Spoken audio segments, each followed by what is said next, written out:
So I'll try to catch you guys up. So we have some new participants in the Bible study today, and basically what we're exploring, we explored a few weeks was what it means to be a king, and it's off the premise of, if you look at Revelations chapter 5, I think it's verse 20.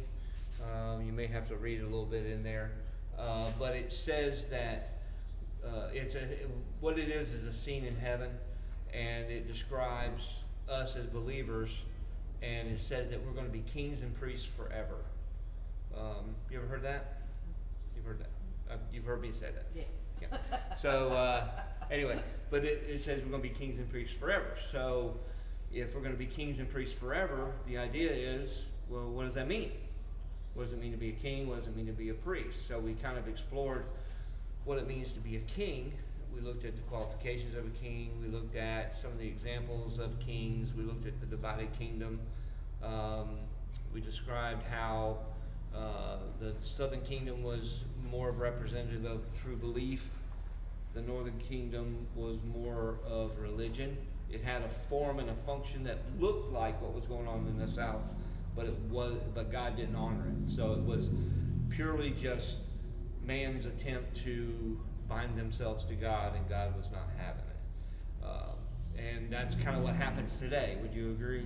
There's people that are truly believers, and then you got people that are posing as believers, right? So,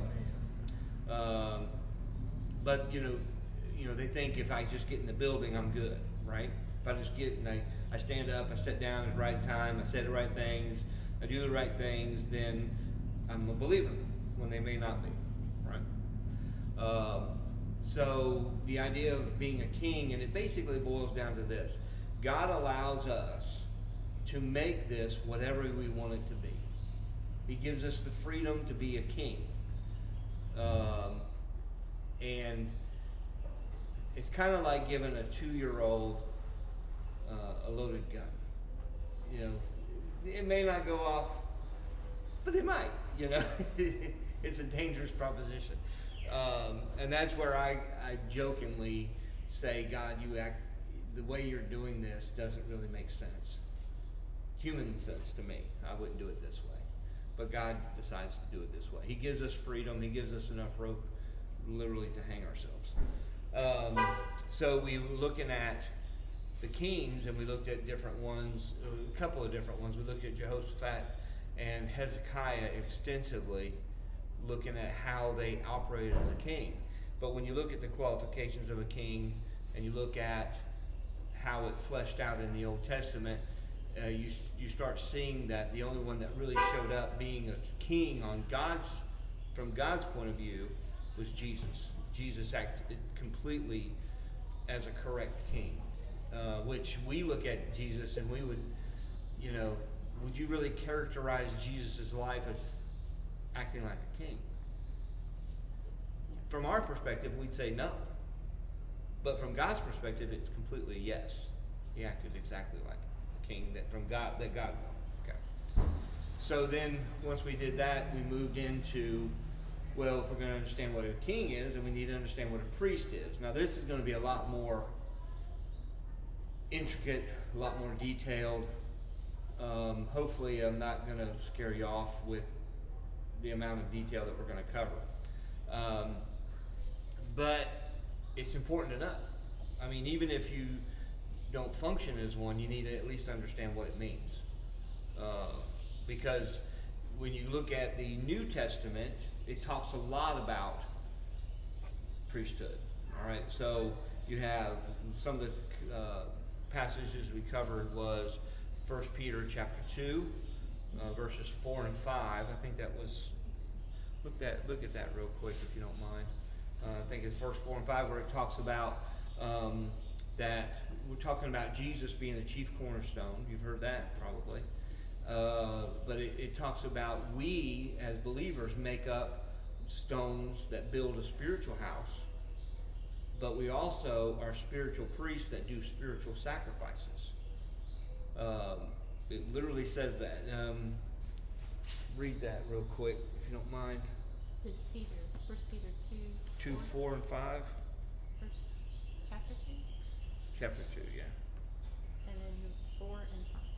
Yeah, that's what it is. To him coming as into a living stone, disallowed indeed of men, but chosen of God, and precious, ye also as lively stones are built up a spiritual house and holy priesthood, to offer up spiritual sacrifices acceptable to God by Jesus Christ. Right. So it literally says that it says, verse 5, you also, as living stones, are being built up as a spiritual house for a holy priesthood. So we're a holy house and a holy priesthood at the same time. So you can kind of see, and I describe being a king and a priest like this. It's kind of like switching hats. You know, at this point, we put on this hat. It's almost like a one-man show. You know, he puts on this hat and he's a sheriff. He takes the hat off and he puts on another hat and he's a ball player. Takes off this hat and he goes and he's something else. Okay, we're kind of like that. We're kind of schizophrenic. Oh, I didn't see that. Multitasking. Well, it's a spiritual schizophrenia, and I don't mean and it's not a negative schizophrenia. It's a good, because it means that we act in different ways. God's given us the ability to act in different ways. One being a king, one being a priest. It's a positive ability. Right, right. It's positive. So, but verse 5 is very clear. It says that we are a spiritual house, we're a spiritual priesthood, and we're offering spiritual sacrifices. So when you look at the sacrificial system, it ceases to become just something that they did way back in the Old Testament that we don't have to do anymore. It becomes a spiritual aspect that we get to take part in. All right? So, number one, what the heck does it mean to be a priest? Number two, what are the sacrifices? And number three, well, how they do them? And who did them? So we really talked about that. I'm doing a lot of review, which is not a bad thing. Yeah, good. So we looked at the tabernacle in the wilderness, and also this is a picture of the temple.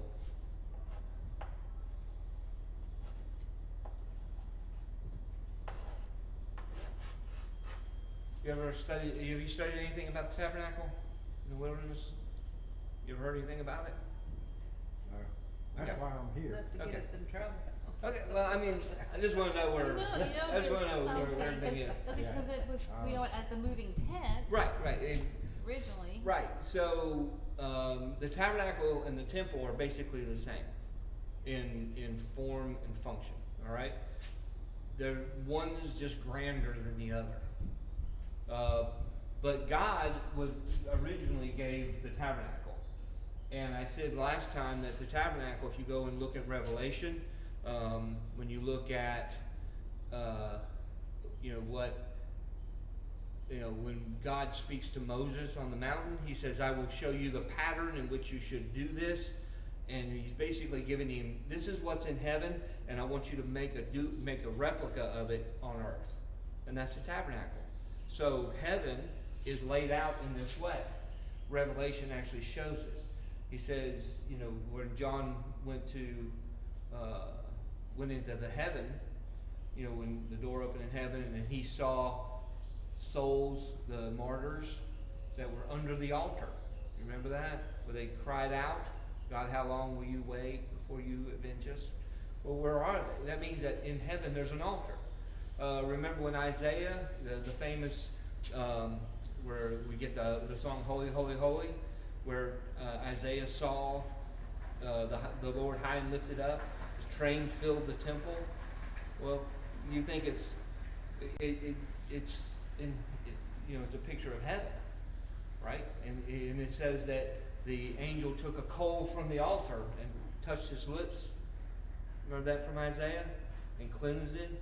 Well, where did he get that? He got that. So it's a picture of heaven. So you have this. You have the sea. They called the laver. They called it the sea, like in the temple, and it was the size of an Olympic-sized swimming pool. They would empty that thing out many times a day in doing sacrifices in the temple. Pretty crazy, right? Can you imagine emptying a couple of Olympic-sized swimming pools doing sacrifices? That's a lot of work, wouldn't you think? So that means the priesthood is what? It's active. It's moving. It's doing things. So, but it's interesting when you start examining it.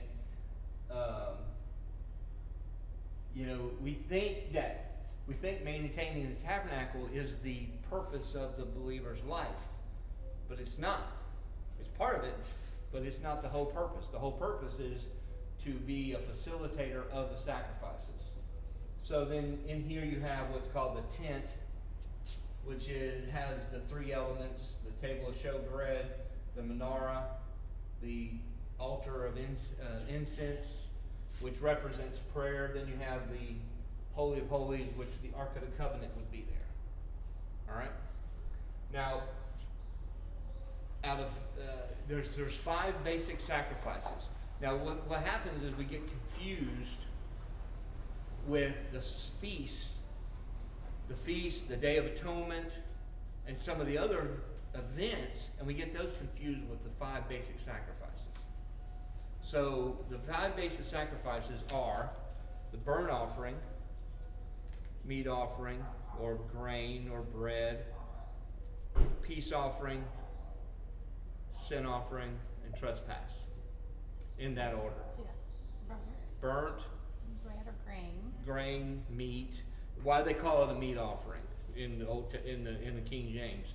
They call it a meat offering is because when God created the plants, and He said the seeds will be your meat. All right, and so grain is a seed, and so So that's when you said bread and grain, meat. That's one of the offerings. Yeah, grain. Yeah, that's the second one. So it's meat. And it's called meat offering. It's called grain offering. It's also, you can actually call it the bread offering, because that's what it is. It's bread. Then the third one would be peace. The last one would be, the next one would be sin, and the other one would be trespass. What? What do you like? Sin. I thought you said sin. S-I-N. Sin. No, not scent as in I smell something. A sin. I speak with a slight accent. Okay. You're funny. Okay, so, but here's the good thing I want to kind of point out about this. Out of the 5 basic offerings, which are the ones that people would participate in on a daily basis, they would all be done here in the outer court. Only one sacrifice even made it into here. So this is important, but the sacrifices are done here. Now, why is that important? Because this tabernacle, have you heard about how Jesus came and tabernacled with us? Have you, that was part of, is that my phone? Yeah, it's okay. So, this tabernacle is a picture of heaven, but it's also a picture of Jesus. All right? It's a triune. There's 3 sections. There's an outer court. There's a holy place, Holy of Holies. This is His person, but it's also us. It's a picture of you.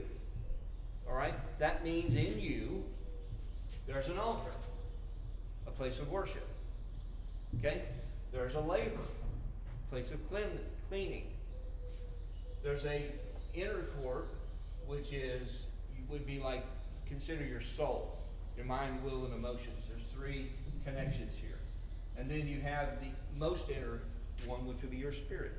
So you have your spirit, soul, and body. It's a trinity. Okay? So this is you, but it's also Jesus, but it's also heaven. So some people say, well, does that mean heaven's contained in me? Yeah, kind of. What does God say about us? We are seated And are we already seated in heavenly places? Well, how can that be? Right? Well, because God being outside of time, we're technically there already. Which is a mind blower, right? Okay, but these sacrifices are for now. Well, the question, one of the things that I said last time was talk about the qualifications of a priest. So who is these people that are priests? And I just kind of said it, and everybody was like, well, where do you get that? And the qualifications that I gave was that you had to have no physical defect. You had to be ceremonially clean. You had to be trained. You had to be functioning. You had to be available. These are some of the things. So one of the questions was, well, what's the qualifications? Well, if you go to Leviticus chapter 21, you have the qualifications, some of the qualifications of a priest, which is very interesting. If you go back and read it, it's quite a bit, and it makes you scratch your head a little bit. So I'll just read a little bit of it. Verse 21, verse 1 of chapter 21. It says, the Lord said unto Moses, speak unto the priests, sons of Aaron. So you had to be. That was the first qualification, is you got to be in the family, right? You ever heard of Korah, the one that was swallowed up by the earth? Remember that story? Korah? Okay. So when God brought all these to the Israelites, they were brand new ideas. All right, they hadn't heard them before. Up to that point, every man was the priest of his family. Like you see Abraham offering sacrifices, you see Job offering sacrifices, you see Jacob, you see all these individuals offering sacrifices for their family, right? So you were the priest of your family, and I've heard people use that as an encouragement to men that they need to be the priest of their family. I agree that they should be a leader. I get that, but if you isolate that to only fathers, then what happens to everybody else? They're excluded, right? Well, if you're a believer, you're in the priesthood. It's like right? yes and yes. Huh? Yeah, it's like yes, yes, and yes. Yes and yes, but I don't want to use. I don't want anybody to use that idea to isolate just the fathers off by themselves, because it's a reduction for everybody if we do that. Because God changed it, right? It was true at one point, but in the wilderness it changed. God gave them a brand new system. This sounds like another story for another time. It's a story. It's another story. Yeah. Okay. So when God changed it, there was a guy named Korah who was kind of like the leader in the Israelite when they were in the desert, and he was like, "Hey, how come Aaron and his sons get to be priests and we don't get to be priests? We want to be priests too." But see, God was painting a picture of us as believers, and Korah was getting in between God's picture painting, and he was getting in the middle of all that. And anytime you get in the middle of God, whenever he's painting a picture, it's a really bad place to be. Right? So Korah wouldn't settle down. Korah wouldn't capitulate. And so God said, well, if you're going to push this issue, meet this hole. And he opens up the ground and swallows it. All right? And everybody that was with him that was pushing for this, that they didn't want to just let Aaron and his sons be priests. And so a lot of people look at that and go, well, God was a real jerk, right?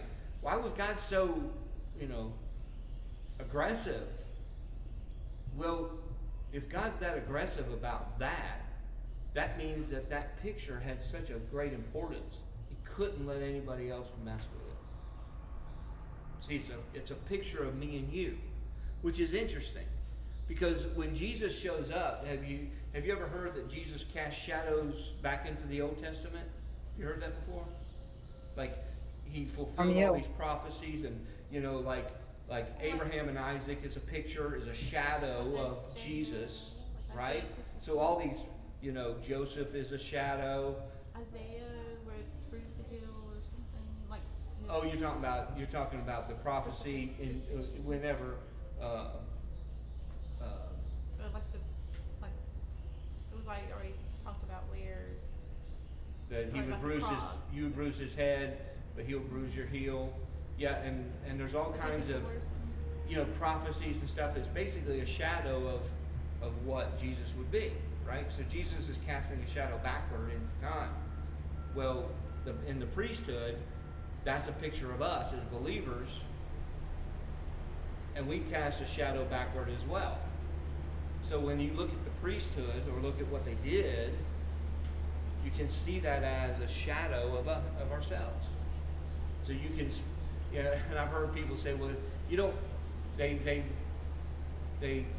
push back about spiritualizing the sacrifices. Well, I'm not spiritualizing them. Peter did.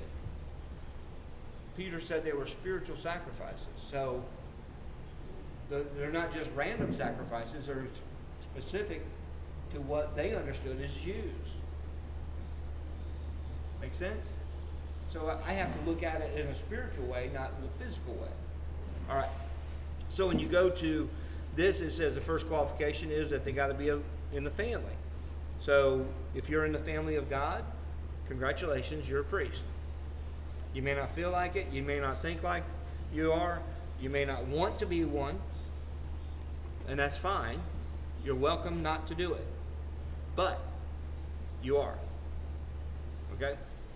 And then continue on, and say to them, there shall be none defiled for the dead among his people, for his kin and his near unto him, that is, for his mother, for his father, for his son, for his daughter, and for his brother, and for his sister a virgin that is nigh unto him, which hath no husband, for her may he be defiled.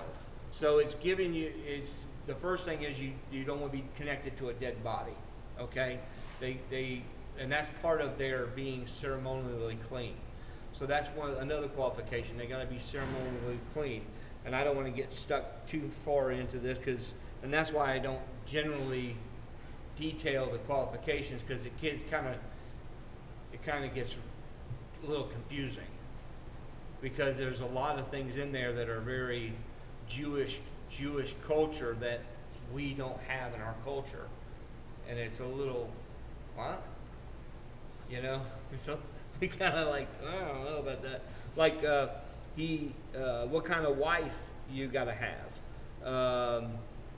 Verse 7: Thou shalt not take a wife that is a whore or profane, neither shall they take a woman away from her husband, for he's holy unto God.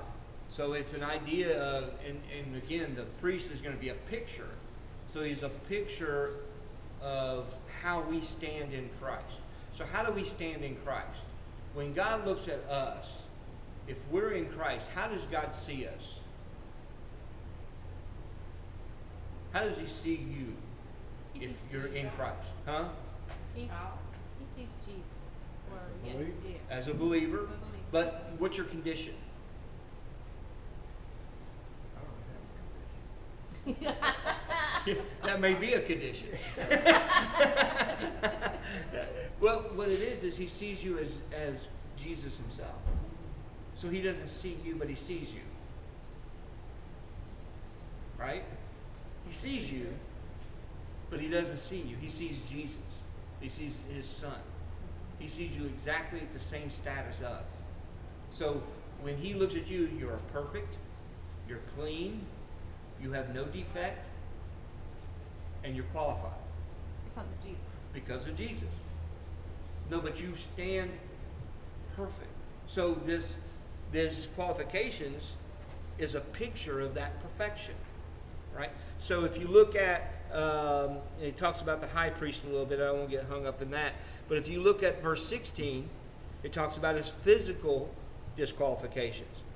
And the Lord spoke unto Moses, verse 16, speak unto Aaron, saying, whosoever he be of thy seed in their generations, again, in the family, that hath any blemish, let him not approach to offer the bread of his God. All right. So he's like, if you have a physical defect, you can't serve. And he starts listing it out. For whosoever for whosoever man he be that hath a blemish, or he shall not approach. A blind man or lame, or he that hath a flat nose, okay, or anything. Well, a flat nose, or what is a condition that would be that happens all the time that be around this area? I don't know. I'm thinking of a Pekingese and how much trouble they have breathing. Well, There's no like a life cleft coming out. palate, Yeah. a cleft palate. Okay.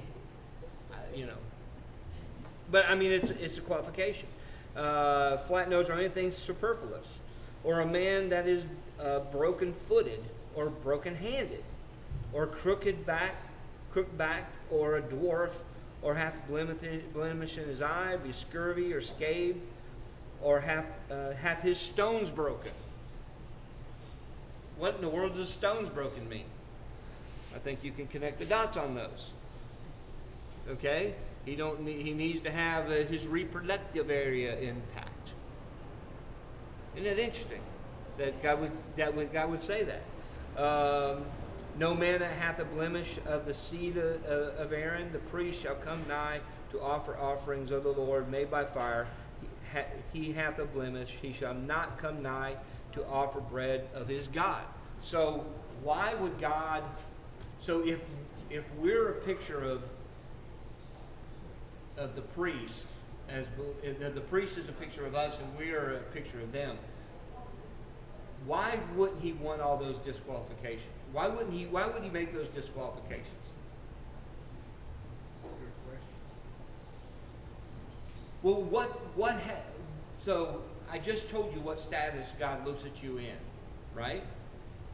So if he lets anybody come in to be a priest that has those defects, what's he saying? He's saying that the blood of Christ did not perfect you. The blood of Christ did not make you whole, right? You still have a little problem. You still have a little defect. So God's painting this picture, right? So he wants his priest to be what? As physically perfect as possible. Isn't that interesting? It's fascinating. But that's a picture of you. You are the opposite of those things. And the fact, and I know it gets kind of weird,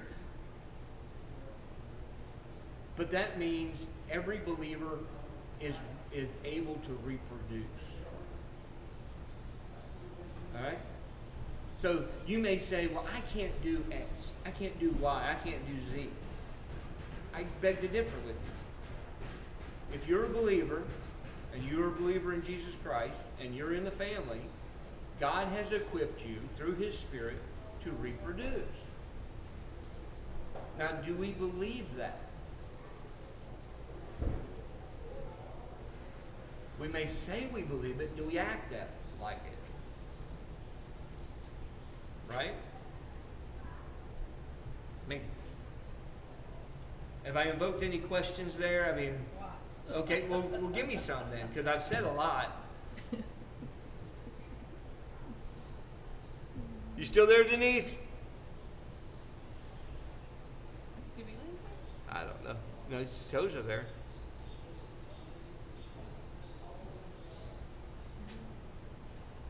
Keep thinking. Maybe she walked away. Let that smoke come out her ears. Yeah, I don't know. It's pretty neat. So everything I just said, what am I insane? Are you ready to? If you wouldn't think it would be rude, you'd leave, or All I know is Thank you, Jesus. Right. To do this stuff. But as a believer, And that's in that aspect of that one part of it. yeah. You know. But as a believer, we don't have to worry. See, we spend most believers spend most of their time worried about what? What do most believers in today in America, what do you think they worry most about as being a believer? Well, it was where our focus, we had, it seems like that, the focus is Whether half I'm good down. enough today. Right. It's like sin. Right.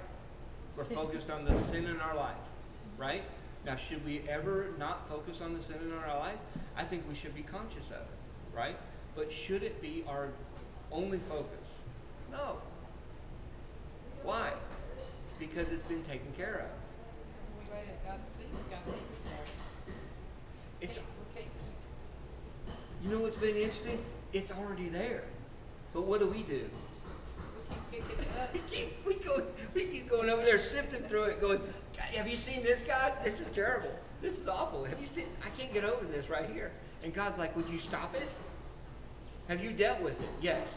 Have you asked forgiveness for it? Yes. Get busy. Get busy. You have a job to do. You have a tabernacle to maintain. So in you, in me, so I'm not just pointing at you, I'm pointing at myself, there's an altar. And that altar has to have fire on it. Now, where did that fire come from? When God built the tabernacle, or when had them build the tabernacle, on the day that they initiated service in the tabernacle, something happened to start this fire. Do you remember what it was? I know you probably know.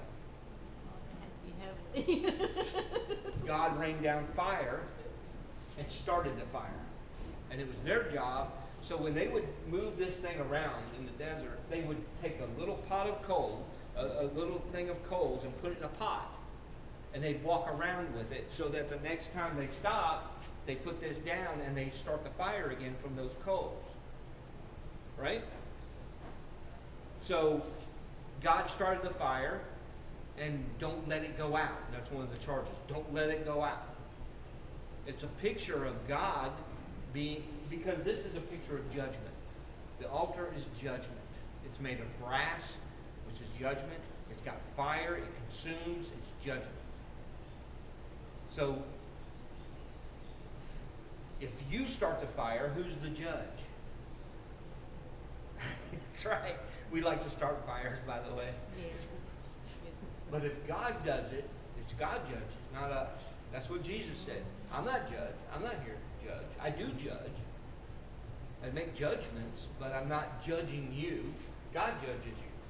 I think that's one of the, What does God say? Yeah. that's probably one of the worst traits we as humans have, is judging other people. Yeah. It's hard not to. We love to be judged.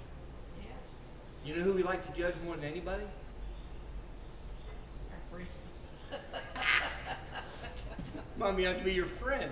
We can be hard on ourselves too. Yeah. No, we like to judge God. Yeah, exactly. Yes. We love That's what we love to judge God. You hear it all the time.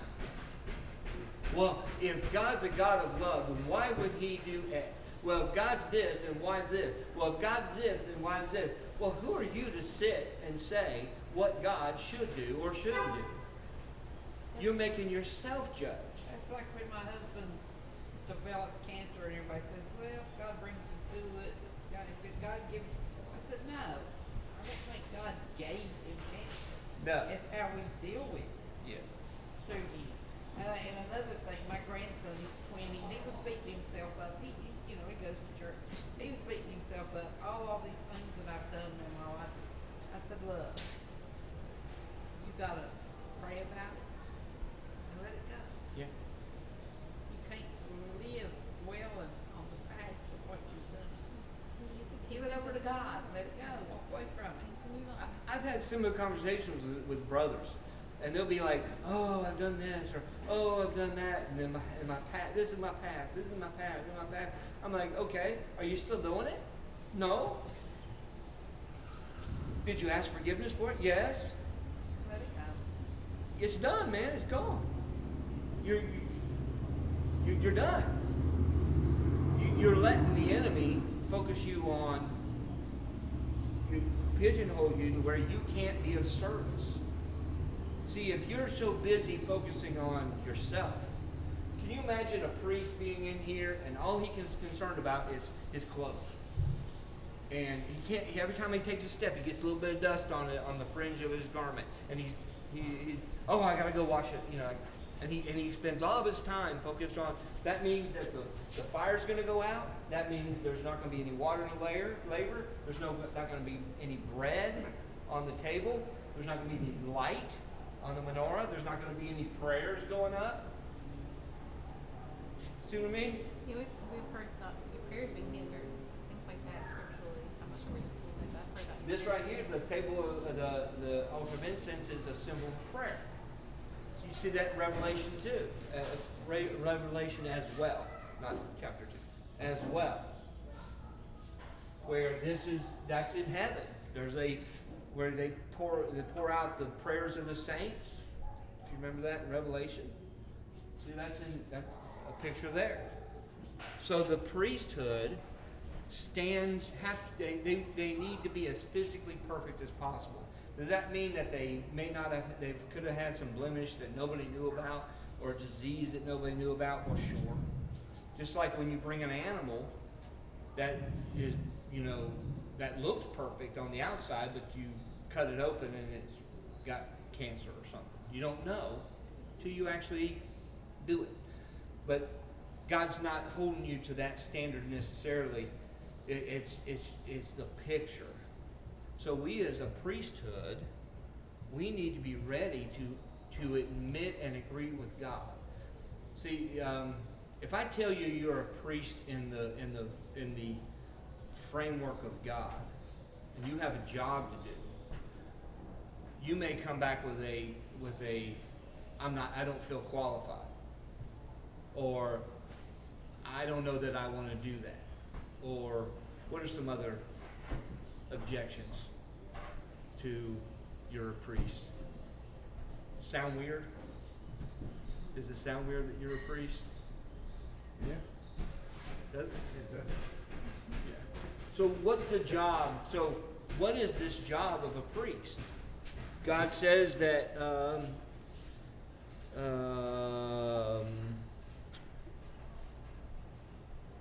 let's see. Verse 23 of chapter 21, only he shall go in unto the veil, nor come nigh unto the altar, because he hath a blemish, that he profane not my sanctuaries, for I the Lord do sanctify them. And Moses told it to Aaron and his sons and all the children of Israel. So he's saying, I need people to be ready to serve. So basically you had what's called the door of the tabernacle, or the gate.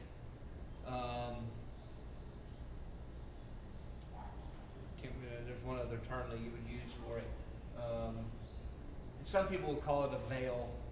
They'll say there's 3 veils. There's a veil here, there's a veil here, and a veil here.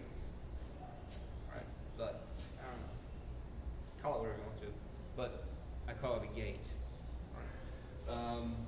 So if this is us and we're functioning as a priest in our tabernacle, right? So how do you come to my gate? What was that? How do you come to my gate? If I'm the tabernacle, if this is me, how do you come to my gate? You have a reason to be approaching. You approach, right? So you approach the gate, right? Then there's a request to enter, right? So the whole idea is that we're helping people and facilitating people to become into a right relationship with God, or to worship. Now, how many times have you heard or you've seen in the scriptures where it says, let us go up and worship at Jerusalem, right? Or let's go up and worship. Let's go worship. To a Jew, worship means something's going to die. So we look at worship as what? Singing, praising, right? Getting excited, whatever, jumping, you can jump benches or whatever you want to say. Run the perimeter. Have you ever seen anybody do that? Okay. We got a runner. Yeah, right. We got a runner. Very exciting. So next time you think of worship, or you hear somebody say worship, think of something's going to die. So in our spiritual sense, who's going to die? Well, who's the sacrifice? Well, I'm picturing Jesus was a sacrifice, and we're thankful, and communication, and Right. all that goes with that relationship, and because of Right. So Jesus was the ultimate worshiper, right? So when Jesus died on the cross, that was an act of worship. So the whole crucifixion and everything that Jesus went through, even his entire life, was an act of worship. so freedom and forgiveness Right. is an act of worship. Yes. Right, because freedom and forgiveness means that you're going to have to, something's got to die. Right? We're having somebody with a deep desire to fix something or build something outside. They have a real passion for it. Easy to spot.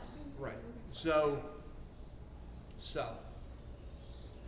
who else is a sacrifice? Well, last week we looked at Romans 15:16, where Paul describes himself as a ministering priest, a priest ministering at the altar, and he's offering up he says, I'm offering the Gentiles as a ministering priest, that God would be pleased by it. Okay? So Paul is acting as a priest, offering somebody else. So who else is the sacrifice? You. Me. I'm a potential sacrifice. So guess what? Guess what your job is now? Now you've switched hats. Now you're no longer the priest anymore. Now you've taken off your hat, and now you're wearing the hat of the sacrifice. So guess what you get to do? Die. Happy day. Right? Everybody sign up, right? Oh, we're going to die? Hey, sign my name right there. Did Paul talk about that? What did Paul say about dying as a believer? He says, I die daily. Now that's significant. How can he say that? What makes him say that? Because this is one of the things that has to happen. Say that you're a priest operating in the tabernacle, okay? And nobody comes. Nobody brings a sacrifice. Does that mean that nothing gets offered on that altar for that day? No. Because God has ordained, and I'll show you, he says there'll be a morning and an evening sacrifice. Okay? So if nobody comes, you are charged with, I'm charged with, offering a sacrifice on the altar twice a day. Isn't that interesting? Right? Isn't that interesting? So, and what was the animal? You remember the animal that was supposed to be offered twice a day? A lamb. So when Jesus becomes the Lamb of God that takes away the sin of the world, right? In you, twice a day, should be a death. See, when you start connecting these things together, it gets really interesting and uncomfortable. So when you say that, though, it's also being aware that if there's no one that's coming or seeking or coming to you to be the priest, Yeah. then you say we change the hat, but then there's still communication with God, because, and that's where we also have our time where we're doing our spiritual growth, that we're communicating with God, allowing Him to communicate with us through His Word in the morning and evening. Right. We're communicating. So being a priest being a priest, your business is death. That's your business. And people. People and death. Aren't we cheery today? and it's not a, and I'm not trying to create, and I've said this before, I'm not trying to create a hierarchy or some sort of control system, right? I'm not trying to create something to bind people up. I'm just taking what the scripture says and applying it. Okay? It says we're a spiritual priesthood that offers spiritual sacrifices. So what are those sacrifices? Well, it goes back to Leviticus. And that means that everything in there has a spiritual idea behind it that I can apply daily. And I can apply not just daily, but I can apply it as I interact with other believers. Because who brings sacrifices? Believers or non-believers? Yes.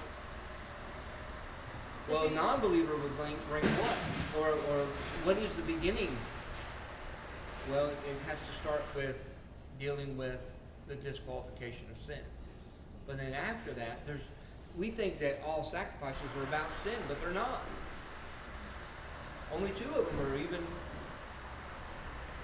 about your sin or your missteps. The other 3 have a completely different idea behind them. It's a lot to absorb. And the problem, and I said this last time, the problem that we're having is because we have nothing in the American culture that matches this. We have nothing that helps us to connect or pull it in. Now, if you were in a culture, and I said this last time, in Papua New Guinea, they do animal sacrifices. Okay, part of their culture. Well, they easily can understand this. They easily get it because it's part of what they do. But if we started doing that, we'd be on the news. yeah, PETA would be all over us, right? And actually, I ran into a group of people that actually do this. They actually still do animal sacrifices in North Carolina. Yeah. Exactly. Yeah. They were like, "Hey, you want to go?" I'm like, "No." No, not really. No. I don't know. Maybe I'm just too tender-hearted. But in Malachi, we kind of read over it last time. This altar is called, God calls it his table. Okay? So think of it as a 4-sided table. What happens at tables usually? You eat, right? So things are consumed on this altar. Right? So basically you have 4 sides and whatever's on the altar. So you actually have 5 positions here. You can either be the sacrifice, or you can be a consumer of the sacrifice. But each offering, different people sit at the table. So the focus is who's eating. So that's what we're going to look at. The questions we need to ask is, who's sitting at the table and who's consuming? Right. Because some sacrifices, the offerer, there's only one sacrifice that the offerer even gets close to the table that consumes anything. The other 4, he doesn't have anything that he consumes. But in the priesthood, there's 3, possibly 4, 3 that he consumes. So what does that tell you? That means that when God gave the priesthood the tabernacle, he gave them their only portion because they didn't have any land, they didn't have any crops, they didn't have any way of making money other than the only way they could survive is to perform their duty as a priest. So what does that mean for the believer? Your life has been designed by God in such a way that if you don't operate as you're supposed to, you're going to starve to death. Now, Malnourishment. that's the only place of nourishment. So let me ask you a question. So when we were looking at the kings, right? When the nation is wicked, what happens to your priests? They get a little malnourished. They get it on the skinny side, right? But what happens when your nation is holy? You got fat priests. So if we look at the priesthood of the believer today in America, how are we doing? Are our priests thin or are they fat? Oh, that's a loaded question. What's that? It's It's a loaded. That's a loaded question. That's a loaded question. Denise? That's a loaded question. I think that's what you said. She did. Yeah, it is a loaded question. Be careful where you point that thing. So, there was something I was going to say about this. You said, sit, eat, starving, Yeah. fat. Skinny fat. Yeah, So skinny fat. spiritually, Huh?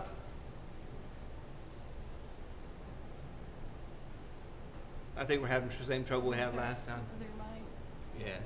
She keeps cutting in and out. well, I'll just do the listening. I'm sorry, Denise. I tell you what, text me your question, text me your comment. Okay. That way I won't miss it. At least her question or something. Yeah. She's answered. Maybe watch it.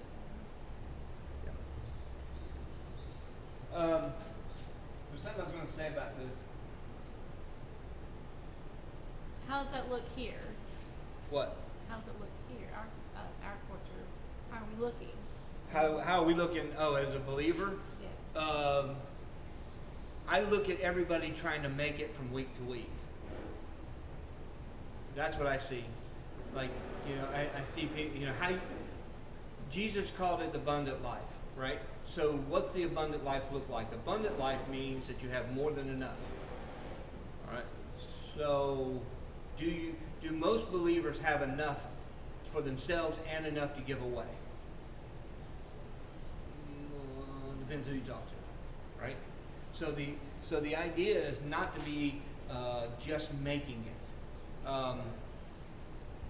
God gave the tabernacle for them to live and to thrive with. But I know what I was going to say. So in 1 Peter 2, if you go down here and it says, verse 9, it says, but you are a chosen race, a royal priesthood. There's your kingly priest. You're a kingly priest. A holy nation. You can't have a holy nation without a kingly priest. Right? So if you want a holy nation, like a lot of people say, we need to get back to what is important.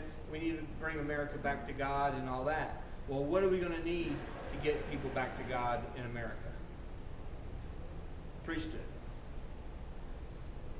We need a functioning, skilled, trained priesthood.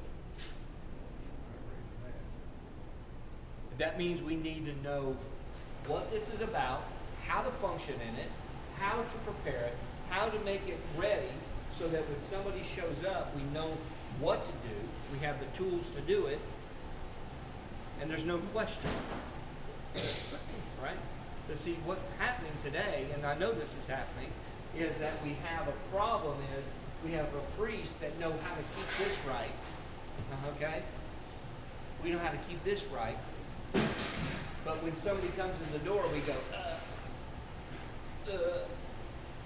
we know how to we generally know how to cultivate the presence of God. We generally know what it means to keep clean.